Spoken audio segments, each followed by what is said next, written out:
Soy Birleidis Villa y esto es Creando Acuerdos Podcast. Es un puente de transformación para mí y para todos los que quieran abrir su corazón. No soy una experta, sin embargo se trata de aprender juntos, crear acuerdos de vida y todo desde el amor y la empatía, que finalmente considero son el mayor propulsor a una genuina transformación. Muchas gracias por llegar hasta acá y gracias por ser parte de Creando Acuerdos Podcast.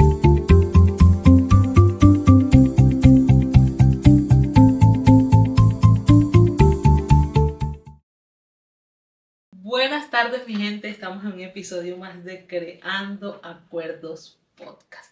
Muchísimas gracias por estar aquí. Un nuevo episodio más. Aquí estoy estrenando estudio. Estoy muy contenta de verdad de estar acá, de hacer estos episodios. Estoy contenta de esta temporada de metamorfosis de Creando Acuerdos. Para los que no han escuchado los episodios anteriores, esta temporada se llama Metamorfosis.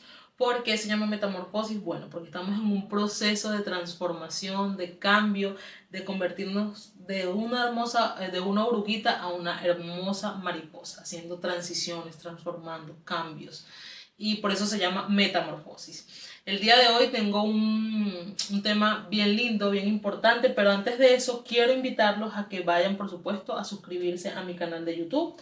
Lo consiguen como Creando Acuerdos Podcast, en Instagram Creando Piso Acuerdos, en Facebook Creando Acuerdos y en TikTok Creando.acuerdos. Síganme por esas redes, denme like, comenten si les gusta, compartan con sus amigos estos episodios si les gusta y por favor suscríbanse aquí a mi canal. El día de hoy vamos a estar hablando de un tema que se llama Libérate de la cárcel mental porque esta es letal. Vamos a estar hablando de cómo liberarnos de la cárcel mental y vamos a tener como referencia La bailarina de Auschwitz de Edith Eger. Edith Eger me encanta y La bailarina de Auschwitz también me gusta muchísimo y yo creo que es de mis libros favoritos. Sí, me atrevería a decir que es mi libro favorito, la verdad.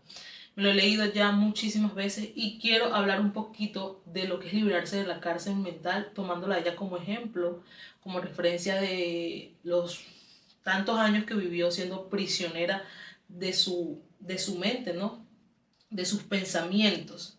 Y Edith Eger era una chica húngara. Ella nació en Hungría, pero tenía descendencia judía y fue reclutada por los nazis en la Segunda Guerra Mundial de 1943 a 1945 aproximadamente. Vivió la experiencia más terrible y aterradora de toda su vida, más dolorosa. Allí en la Guerra Mundial mataron a sus padres, los metieron a la cámara de gas y los mataron. Y ella vio cómo se consumían sus padres y fue aterrador para ella. Sin embargo, fue liberada en 1945. Salió hecha de ahí un despojo humano física y mentalmente. Y luego se casó, para hacerles como un resumen, ¿no? Se casó, se mudó aquí a América, a Estados Unidos, y quiso escapar por muchísimas décadas de su desgarrador pasado. Realizó aquí un doctorado en psicología clínica y aprendió inglés y constantemente se esforzaba porque su inglés pareciera realmente nativo. No quería que su inglés tuviera acento. Esto me llama particularmente la atención, perdón, porque ella constantemente quería que la gente no la relacionara con que era judía o con que era húngara o con que, no sé, que había venido de otro país. Ella quería que la gente creyera que era nativa americana y se esforzaba porque su inglés no tuviera acento, aunque no lo conseguía de pronto, no lo lograba, pero ese era su esfuerzo. Ya no quería que por ningún motivo la confundieran con una persona o judía o húngara. Perdón. Bueno, entonces ella llegó, hizo un doctorado, se convirtió en psicóloga clínica y ayudó a muchísima gente por año a superar muchísimos traumas. Ella fue la terapeuta de muchísimos soldados que venían de la guerra. Sin embargo, por muchas décadas, ella continuaba siendo presa de los nazis. Ya había sido liberada de los nazis en 1945. Ellos le convirtieron su vida en una pesadilla. Y por muchísimas décadas ella seguía presa de su cárcel mental. Y esa era la más letal porque ella no podía liberarse de ella, de esa cárcel. Ella se liberó de los nazis fue libre, pero su cárcel mental continuaba allí constantemente. Y la mamá, ella constantemente recordaba una frase que le decía a la mamá, y esta frase es muy loco porque ella la recordaba todo el tiempo y se las decía a sus pacientes en cada consulta, pero no la aplicaba en ella. Y la frase era que su mamá le decía, no sabemos a dónde vamos a ir, no sabemos a dónde vamos a parar, pero nadie puede quitarte lo que pones en tu mente. Y ella de pronto sabía que eso era una realidad, pero no sabía cómo aplicarlo a ella, no podía aplicarlo en ella. Aunque esa frase pueda sonar cliché, es una realidad. Nosotros tenemos el poder de cambiar lo que está en nuestra mente. Nosotros tenemos el poder de transformar y de decidir qué le ponemos a nuestra mente, qué no, qué pensamos y qué no. Y suena fácil decirlo, pero pues obviamente pues es una tarea difícil, pero no imposible. Edith lo entendió muchísimas décadas después y en gran parte fue gracias a su mentor, Víctor Frank, quien también estuvo en la Segunda Guerra Mundial, fue víctima también de los nazis, fue liberado también. Sin embargo, la diferencia entre Víctor y Edith es que Víctor Frank sabía que estaba preso y viviendo los peores años de su vida. Los nazis habían acabado su vida. Sin embargo, él decidió que podían atacar su físico, que lo podían violentar a él, pero que jamás podían hacerlo preso o podían tocar su mente, lo que él pensaba.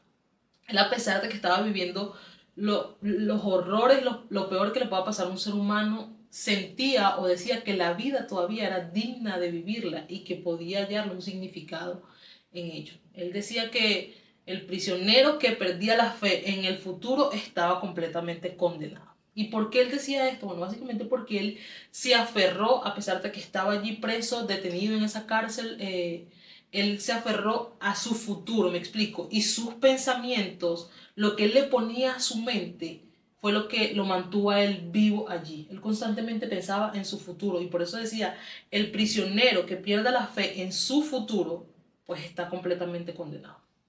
Frank nunca permitió que los nazis encarcelaran su mente de ninguna manera. Y por supuesto que sufrió muchísimo, pero se aferró siempre a la libertad, a su esposa, porque él decía, quien tiene una razón para vivir, tiene más voluntad o mayor voluntad de vivir. Víctor Frank se aferró por completo a la idea de volver a ver a su esposa, a la idea de salir, de ser libre de allí y de vivir una vida plena, feliz y contento al lado de su esposa. Y él, por supuesto, que no estaba seguro si su esposa estaba viva. Él no estaba seguro si iba a salir de allí vivo, cuándo iba a salir de allí. Pero eso no lo detuvo. Él mantuvo todo el tiempo ese pensamiento aquí en su mente y en su corazón. Y aunque estaba allí, lo torturaban, no sé, vivía las cosas más aterradoras del mundo entero. Se murió su mejor amigo allí en prisión. Él nunca permitió que eso se internalizara en su mente. Él seguía aferrado a la idea de su futuro, de lo que él iba a vivir afuera, porque desde que él entró allí, él decidió que lo que él ponía en su mente nadie se lo iba a quitar, como le dijo la mamá de Edith. Víctor Frank tenía un mejor amigo que esta historia me la sé porque él escribió, una vez él salió de allí, de la Segunda Guerra Mundial, escribió un libro que se llama El hombre en busca de sentido. Es un libro muy bueno, que lo recomiendo mucho también. Yo me lo leí ya hace algún tiempo, no me recuerdo muchas cosas, pero las que me acuerdo, pues es la que les estoy diciendo. Y él tenía un amigo, y este amigo un día tuvo un sueño. Él soñó que iba a ser libre, lo soñó como en, no sé, 1945, creo que tuvo ese sueño, febrero de 1945, que iba a ser libre el 5 de marzo de 1945. Y él se aferró a eso, a que él ese día iba a ser libre. Y por todo ese mes y por todo ese tiempo él estuvo vivo y estuvo aferrado a eso, estuvo aferrado a esa idea que él le metió a su mente, porque él soñó eso y él estaba seguro de eso. Pero llegó ese día y él no fue, por supuesto, puesto en libertad. Creo que ese fue el año, no estoy muy segura, pero esos son los meses más o menos.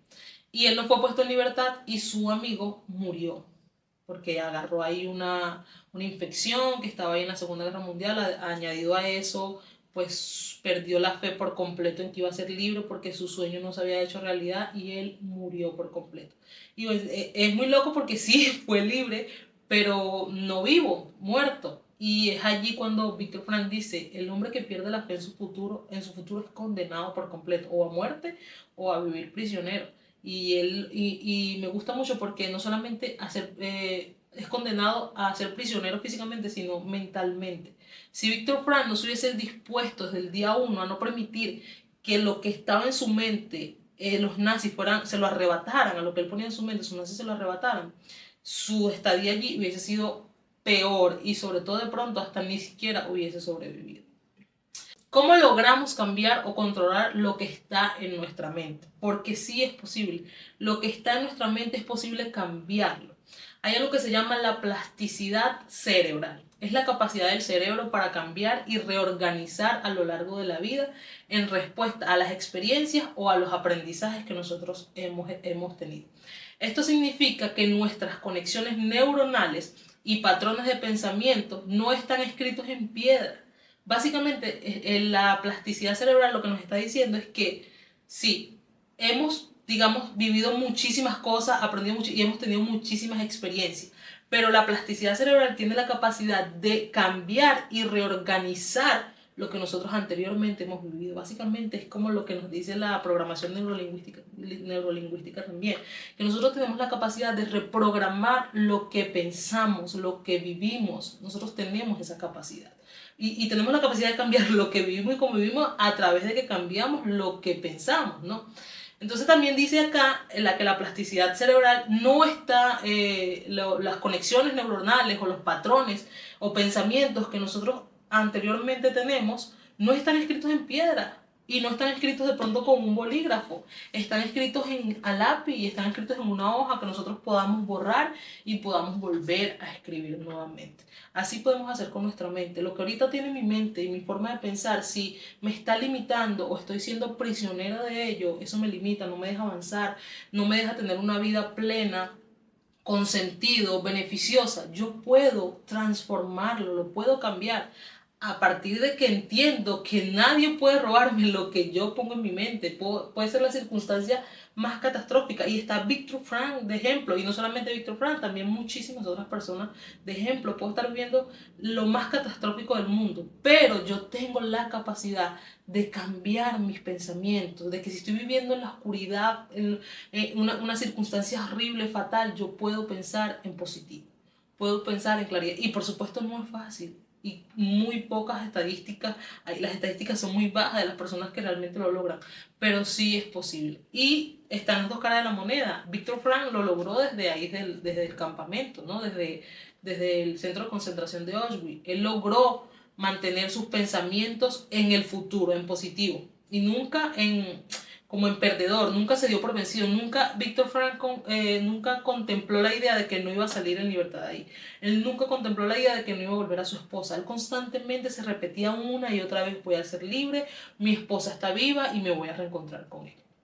Sin embargo, Edith, aunque sí se mantuvo viva allí, y se mantuvo viva ahí gracias a que ella se repetió una vez más, hoy me mantuve viva, solamente tengo que mañana hacer lo mismo y mantenerme viva.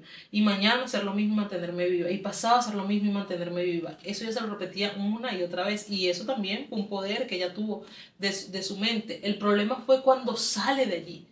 Ella salió de allí y por décadas, creo que 4 o hasta 5 décadas, en las que Edith Heyer pudo ser realmente libre de su cárcel mental.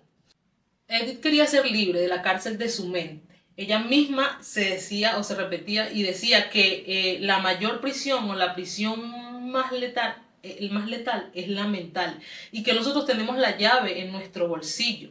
¿Y cuál es la llave? La voluntad de querer ser libre. Ella sabía que ya había salido de Auschwitz y que quería ser libre, y sabía sobre todas las cosas cómo hacerlo, sabía dónde estaba la llave para ella abrir la puerta de esa celda, de esa cárcel donde ella mantuvo por décadas.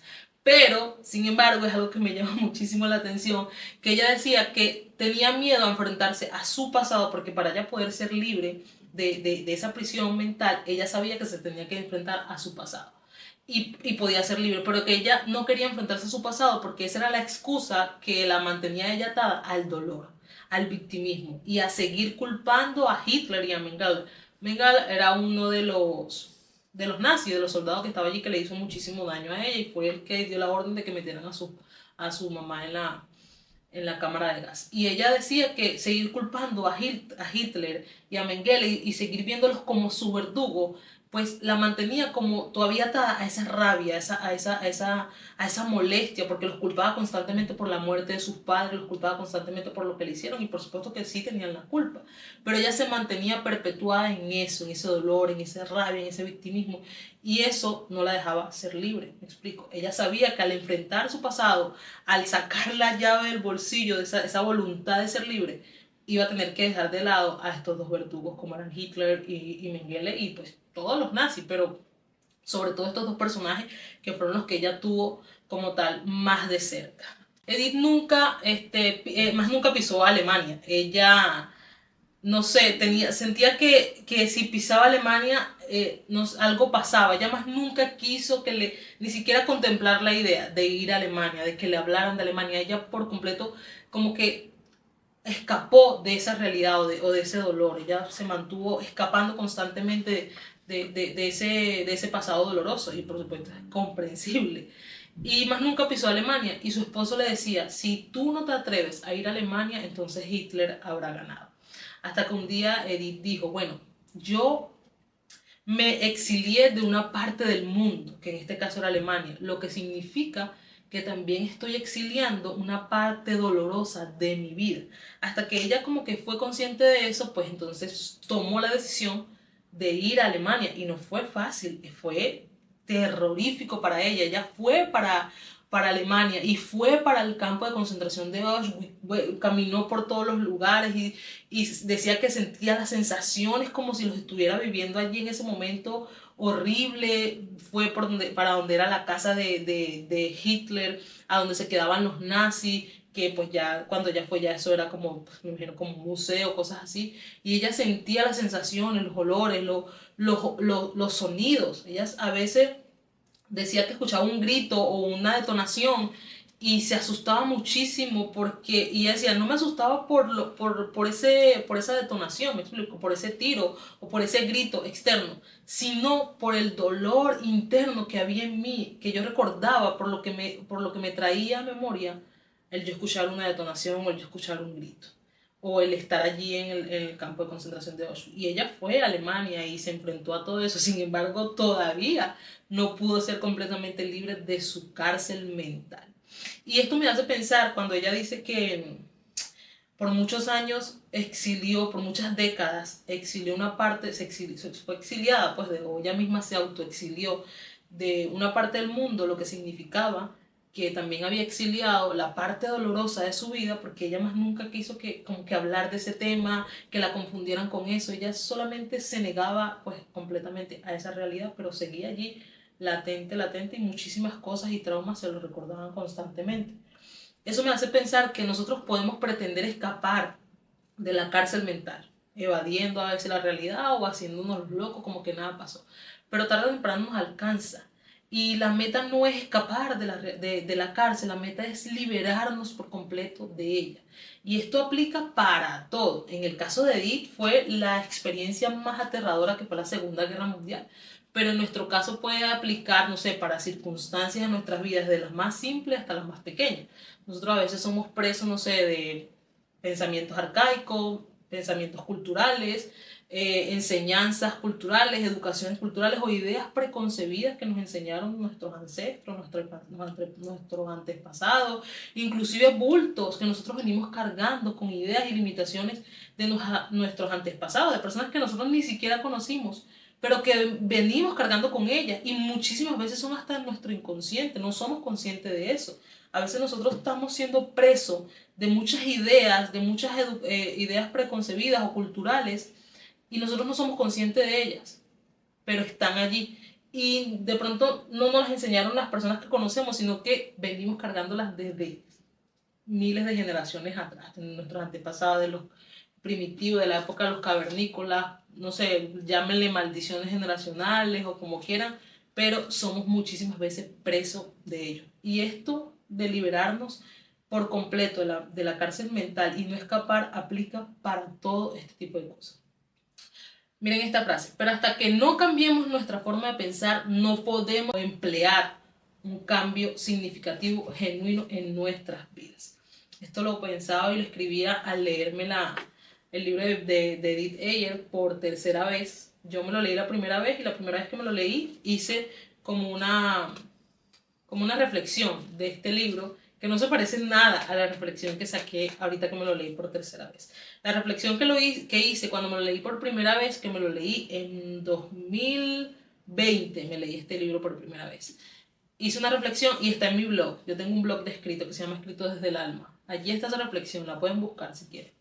Y ahorita leí este libro por tercera vez y hice una reflexión completamente diferente a la que hice anteriormente. Por eso dicen que los libros, uno cuando lee los libros, los interpreta, depende de las circunstancias que estés viviendo en el momento. Probablemente sea cierto. Bien, entonces, tengo como varios pasos para que nosotros podamos, digamos, tratar de liberarnos de la cárcel mental o de cambiar nuestra forma de pensar. ¿Cómo nosotros cambiamos nuestra forma de pensar? Tengo varios pasos aquí. Y por supuesto estos pasos que tengo aquí no son la verdad absoluta. Probablemente son los que yo busqué y los que yo más me identifiqué y los que probablemente a mí me funcionen o a algunas personas les funcionen, pero no todo el mundo. La idea es buscar la forma o constantemente tratar de ser libre de nuestra cárcel mental, y somos libres de nuestra cárcel mental cuando cambiamos nuestra forma de pensar. La primera es la práctica de la conciencia plena. Esta práctica yo se las expliqué hace 2 episodios atrás, que les hablaba de los 6 pilares de Nathaniel Brand, donde él decía que debemos practicar vivir conscientemente. Se parece muchísimo a esto, la práctica de la conciencia plena, la práctica de prestar atención de manera consciente al momento presente sin juzgarla. Al practicar la conciencia plena podemos observar nuestros pensamientos y emociones sin identificarnos con ellos. Básicamente lo que nos está diciendo es aceptar que esta es mi realidad aquí y ahora. Esto es lo que yo soy. Por ejemplo, el caso de Víctor Frank. Víctor Frank sabía que él estaba en el centro de concentración de Auschwitz. Él sabía que era prisionero de los nazis. Él sabía que lo que vivía ahí era horrible, doloroso, aterrador todos los días. Pero no juzgaba esa realidad, no se juzgaba por esa realidad que él estaba viviendo y sobre todo no se identificaba con ella. Es muy importante. Él sabía que esa era la realidad de ese momento, pero tenía la convicción clara y la conciencia clara en lo que él iba a vivir en el futuro.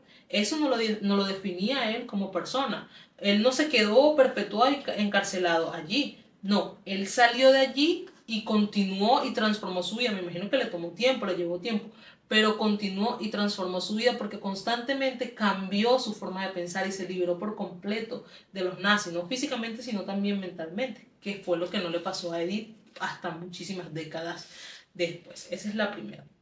La segunda es: cuestiona tus creencias limitantes. Esta me gusta muchísimo porque es con la que nosotros debemos como identificarnos más. Todos tenemos creencias y pensamientos automáticos que nos limitan y nos impiden alcanzar nuestro máximo potencial.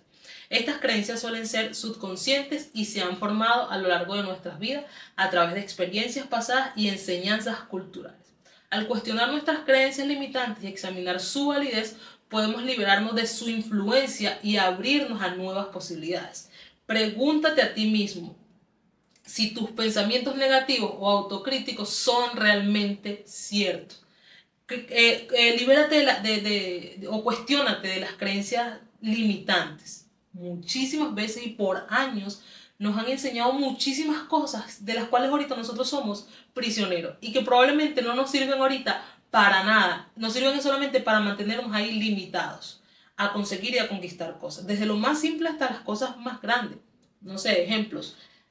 Nosotros tenemos la cultura como venezolanos, por lo menos en mi casa, de la Navidad, en el hecho de que mi abuela decía que los 31 mi abuela tenía una cultura y tenía varias cosas, o digamos, ¿cómo se le dice? Sí, como, no sé, como mitos o culturas que ella hacía. Una era que comiéramos lentejas, nos metiéramos lentejas en los bolsillos, tuviéramos un billete en los bolsillos, que si la pantaletica roja, algunos que si la maleta, y por años nosotros fuimos presos y esclavos de esas culturas, que no han servido para nada. Eso es una realidad, y era susceptibilidad, y probablemente ella era la susceptibilidad de mi abuela.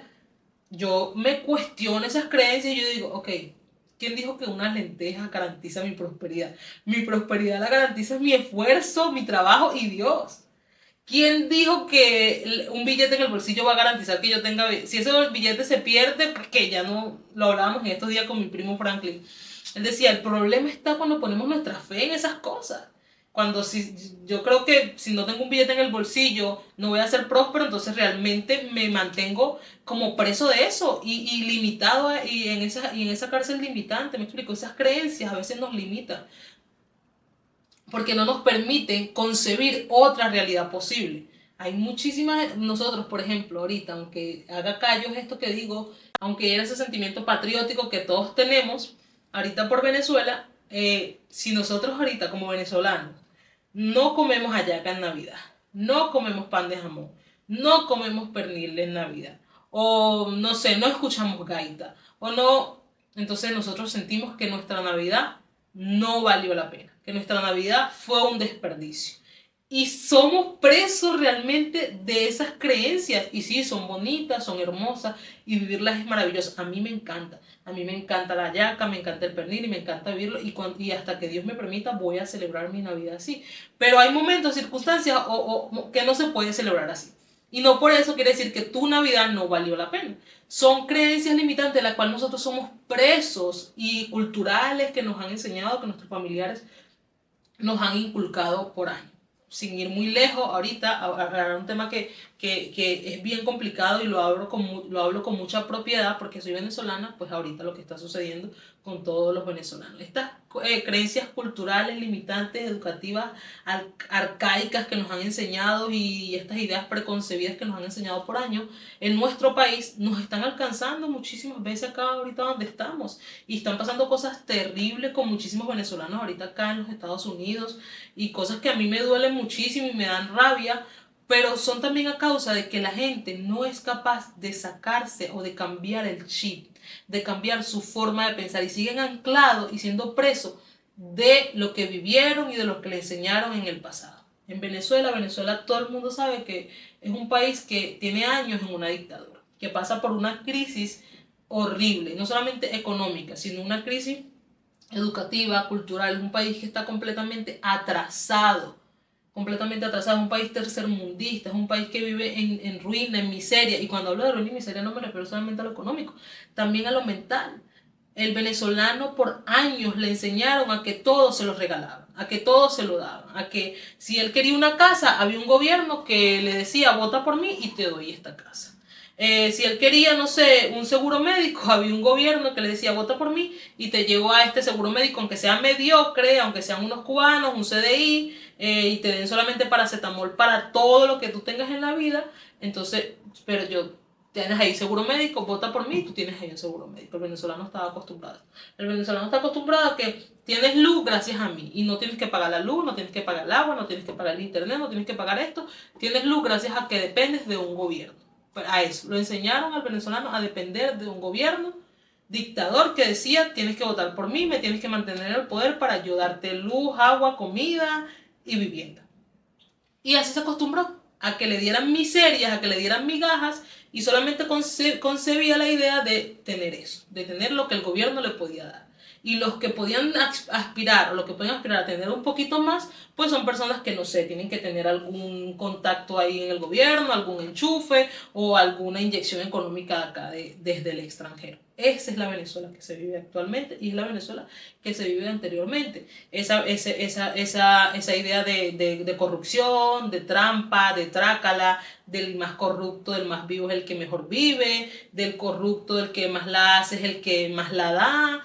Entonces, toda esa cantidad de forma de pensar basura la traen consigo en su mente, con ellos en su mente, y la quieren implementar en este país, Estados Unidos. Estados Unidos es un país primermundista, con capitalismo radical, y en este país se paga absolutamente todo. Aquí en Estados Unidos tú no puedes venir a decirle al gobierno, necesito que me des casa, necesito que me des vivienda, necesito que me des seguro médico gratis, necesito que me des agua gratis, luz gratis, teléfono gratis, internet gratis. No, aquí tú pagas absolutamente todo, pero tienes por supuesto una calidad de vida digna, tienes un seguro médico completamente digno, tienes una casa, si tú la pagas, digna, tienes un carro digno, si tú lo pagas, tienes un seguro de carro, tienes que pagar impuestos, tienes que pagar taxes. Entonces, esta gente que tiene estas ideas,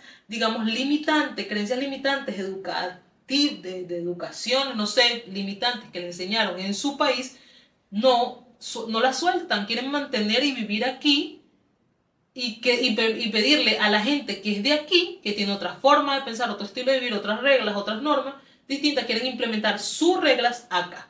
No, señor.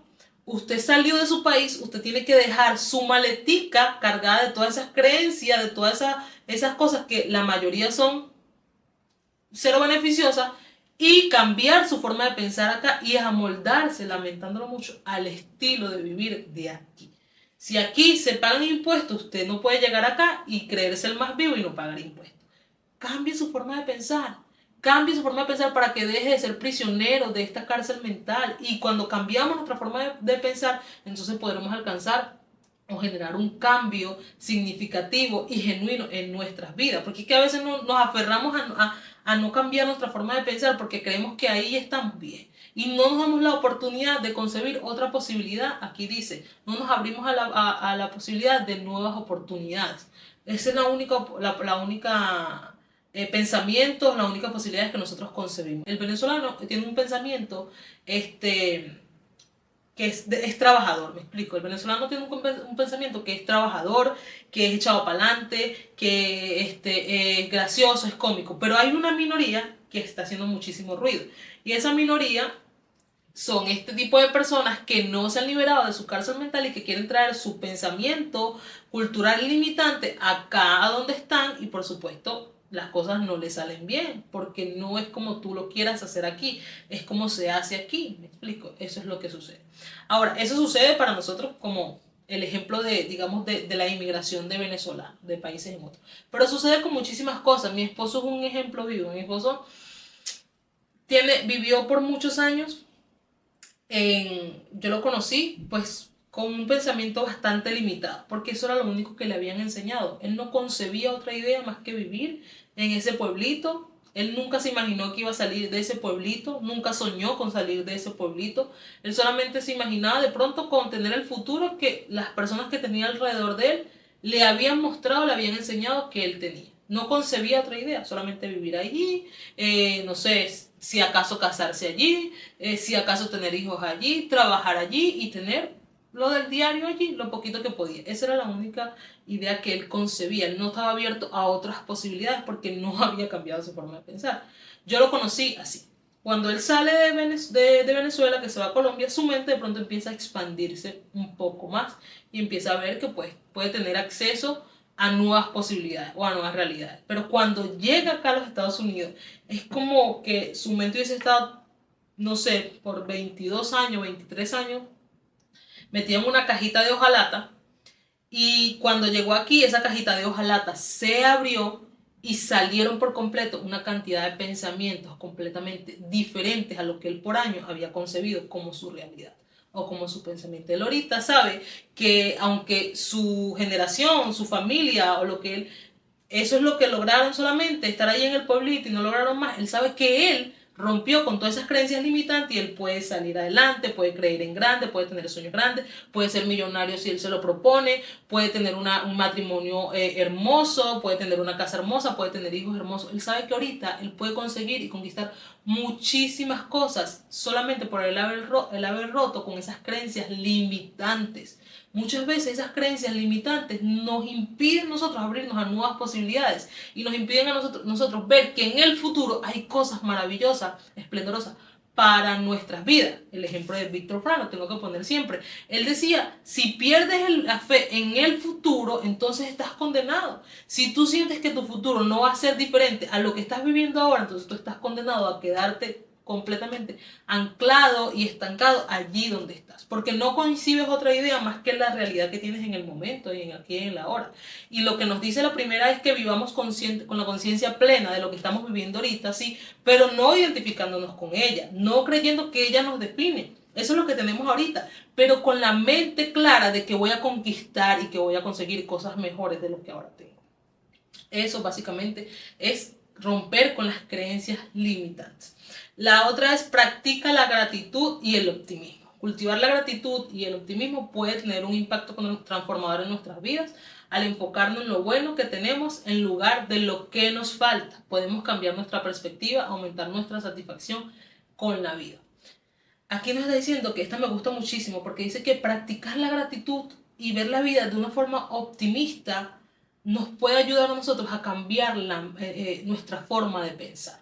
Dice que cultivar el optimismo puede tener un impacto transformador en nuestras vidas. Por supuesto, no el optimismo, digamos, radical, sino e insano, un optimismo sano, porque hay mucha gente que tiene unos optimismos que son completamente insanos, pero hay un optimismo sano.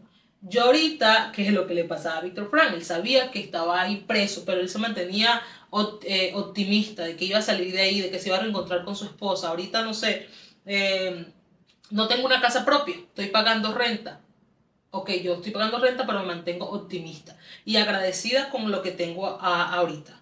Y no reprochando lo que me falta. Bueno, ahorita me hace falta, no sé, para pagarla, no tengo casa propia y solamente vivo alquilada. Bueno, entonces yo me mantengo optimista porque tengo para pagar la renta y creyendo y confiando y con la visión clara de que mañana voy a tener una casa propia.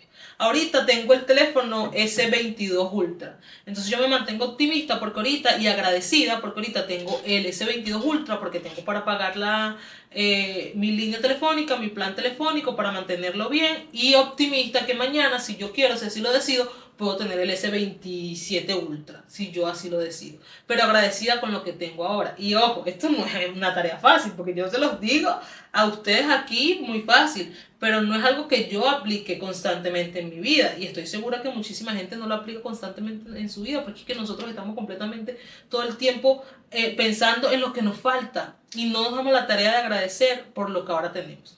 Ahorita yo, bueno, me tomo este agua de 10 mililitros y pues no agradezco por tener esta agua de 10 mililitros, sino que estoy pensando, reprochando porque no tuve una de 1 litro. Ahorita tengo esta laptop de 4 RAM y no agradezco por la que tengo de 4 RAM, que me funciona, que tiene sus debilidades, no sé qué, sus cosas, pero me funciona muy bien para el podcast y confiando que mañana puedo tener una de 10 RAM. No, entonces yo reprocho que la de 4 RAM no me funciona y estoy ansiosa porque no tengo la de 10 RAM.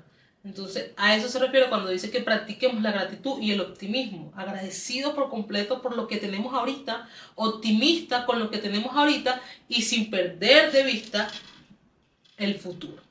Que lo podemos conquistar, que lo podemos cambiar si cambiamos nuestra forma de pensar. Y la última es busca apoyo y orientación. Este es el cuarto elemento para nosotros poder llegar a cambiar nuestra forma de pensar y dejar de ser de ser preso de nuestra cárcel mental, valga la redundancia. Entonces, esta de busca apoyo y orientación dice, cambiar nuestra mente para ya no ser prisioneros de ella. No es algo que podamos hacer solo. Busca ayuda en amigos, familiares, terapeutas, o yo les diría que busquen ayuda en el mejor maestro y coach de la vida entera, que se llama Jesucristo. A través de él podemos, digamos, él puede a través de su Espíritu Santo transformar o renovar nuestra mente. De hecho, hay un pasaje de la Biblia, si no estoy mal, es en Romanos o en Efesios, no me acuerdo mucho, pero hay un pasaje de la Biblia de él que dice que él puede renovar nuestra mente a través de su Espíritu Santo. Y sí, pueden buscar terapeutas, pueden buscar familiares y amigos, sí lo pueden hacer, no hay nada de malo en eso.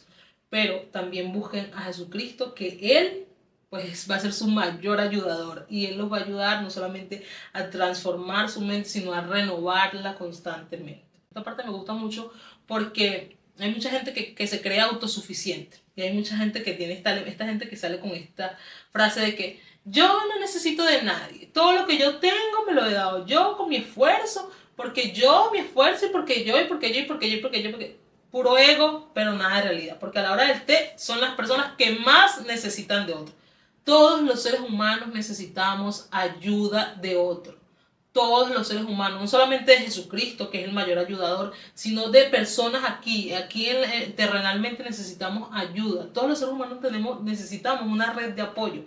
Yo particularmente tengo una red de apoyo. Es muy reducida, pero es mi red de apoyo. Son personas con las que yo puedo contar, para diferentes cosas con las que yo puedo contar. Dice mi WhatsApp, aquí en favorito, ustedes se meten en el área favorita de mi celular y aparecen 5 personas como favorito. Mi esposo como primera instancia, mi mamá Manuela, mi mamá Marley, Angeli y mi primo Franklin. Esas 5 personas son mi red de apoyo. Yo los tengo como mi red de apoyo, son las personas con las que yo cuento, para cada persona con cosas diferentes, pero con ellos yo puedo contar, yo sé que puedo contar con ellos. Y yo no digo lo que yo tengo, lo que yo consigo, lo que yo soy, lo consigo sola. No, yo lo que tengo, lo que consigo es gracias a Dios y gracias a mi red de apoyo, debo decirlo. Y a veces esa es mi red de apoyo reducida, pero hay muchísimas otras personas que me ayudan en muchas otras cosas más. Entonces aquí te dicen, busca ayuda y orientación.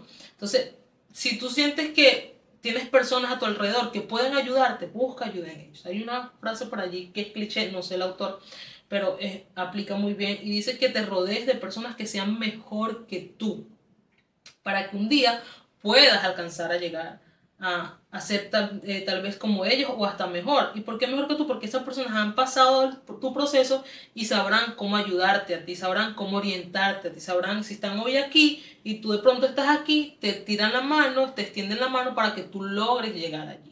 Y obviamente, cuando me refiero a que son mejores que tú, son personas que te van a estirar la mano. Hay otras personas que de pronto tengan, no sé, un estatus solamente económicamente, pero por dentro estén vacíos, llenos de miseria y de egoísmo, y en vez de soltarte la mano, solamente te pongan el pie para que tú bajes y se gocen y se regocijen porque tú estás aquí y ellos aparentemente están aquí. Esas personas no son ni mejor que tú ni mejor que nadie, están pero por debajo, porque de pronto tienen solvencia económica buena, pero su corazón, su mente está hecho una miseria. Entonces, cuando me refiero a personas mejores que tú, son esas personas que no solamente estén aquí económicamente, sino culturalmente, emocionalmente y espiritualmente, que puedan sin ningún egoísmo tenderte la mano y ayudarte a avanzar, ayudarte a cambiar, ayudarte a transicionar.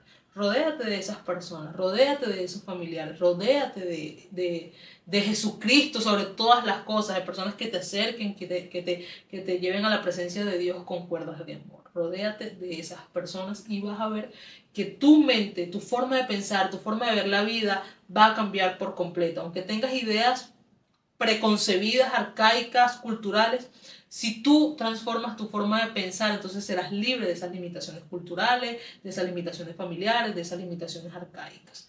Puedes ser libre y puedes cambiar y puedes decidir lo que le pones a tu mente. Fácil, no es fácil, porque yo les estoy dando a ustedes este episodio que me preparé, que me documenté muy bien, que he leído muy bien, que me parece completamente pertinente y que quiero aplicar en mi vida, pero que no se me hace fácil, que yo sigo todavía estancada en muchas áreas de mi vida y es porque no me he dado la oportunidad de cambiar mi forma de pensar. Y entonces estoy en ese trabajo, estoy en ese proceso y por eso pues también la idea es que ustedes también lo hagan y por eso decido hablar de estos temas que son súper importantes. Con el tema de las familias a veces es complicado porque a veces nosotros nos han enseñado ideas culturales o ideas familiares limitantes, nos han enseñado que la familia se debe amar, apoyar incondicionalmente, haga lo que haga.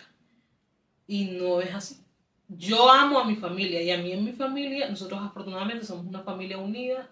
A mí mi familia, yo estoy muy agradecida por la familia que tengo, es el tesoro de mi vida, claro que sí, pero he entendido que yo, aunque ame a mi familia, si hay alguna de los miembros de mi familia que su forma de pensar sigue todavía, no sé, en la miseria, en la corrupción, en hacer las cosas mal, yo no puedo consentir eso, yo no puedo apoyar eso, yo no puedo ser cómplice de eso. Yo doy un paso al costado y sí, te amo, te quiero, pero yo no puedo ir por el mismo camino que tú porque no quiero que me embarres de tu porquería, de tu basura. Entonces yo doy mi paso al costado, te invito a que tú también cambies tu forma de pensar, a que tú renueves tu mente, a que seas libre de todos esos pensamientos de porquería prisionero, que estás siendo prisionero, pero ya es decisión tuya si tú lo quieres hacer. Si tú no lo quieres hacer, yo no puedo hundirme contigo, yo tengo que dar un paso al costado, aunque seas mi familia, aunque seas mi hermano, aunque seas mi prima, aunque seas lo que sea, me explico. Entonces, eso también son ideas preconcebidas de las cuales nosotros debemos ser libres. A veces, no, porque es familia, sí, es familia, y lo amo y lo quiero y todo eso, pero eso no necesariamente tiene que decir que yo debo hundirme con él o que yo debo seguir anclada allí o limitada o estancada en sus pensamientos todavía arcaicos, que no traen ningún beneficio. Entonces, bueno, nada, mi gente, ese era el último como tal elemento para nosotros cambiar nuestra mente y poder ser libre de nuestra prisión mental. Y estoy muy contenta de llegar hasta este punto. Estos episodios son muy cortos, me gusta hacerlo así porque no me aburro yo, no se aburren ustedes, el mensaje se les internaliza mejor. Entonces, repito, sí es posible nosotros renovar y cambiar nuestra forma de pensar, dejar de estar todavía anclados en el pasado, en la forma de pensar antigua, arcaica, y renovar nuestra mente, cambiar nuestra forma de pensar aquí, que es lo que nos va a ayudar a nosotros a generar un cambio significativo y genuino en nuestras vidas. Muchas veces, como lo dije anteriormente, no concebimos otra idea, pero es porque no nos hemos abierto a la posibilidad de nuevas oportunidades. Cuando solamente abrimos un poquitico la cortina, podemos darnos cuenta que más adelante o que hay cosas mejores de lo que yo por año creí que era lo único que yo podía concebir en mi vida. Solamente darnos la oportunidad de hacerlo, de transformar nuestra forma de vivir, de transformar nuestra mente de micro a macro. Y pues así constantemente nosotros vamos evolucionando y convirtiéndonos en mejor persona. Y sí es posible. Para mí, como mi inspiración y mi aspiración es mi esposo. Mi esposo es como la excepción de la regla. Él pudo haber sido todo lo que la gente creyó que él iba a ser, porque eso era lo que él tenía al alcance, me explico. Y el destino de él, como quien dice, la gente ya lo había escrito. Mucha gente ya lo había escrito. O mucha gente que no concebía otra idea, al igual que él. Y fue lo que le inculcaron, que él iba a ser ese muchachito común y corriente de su barrio, porque fue por su forma de vivir, no por su forma de vivir, sino por la crianza que le dieron. Me explico, no tuvo una crianza sencilla, una crianza de pronto como la tuve yo con oportunidades. Él tuvo cero oportunidades. Y por eso él es una figura aspiracional e inspiracional para mí.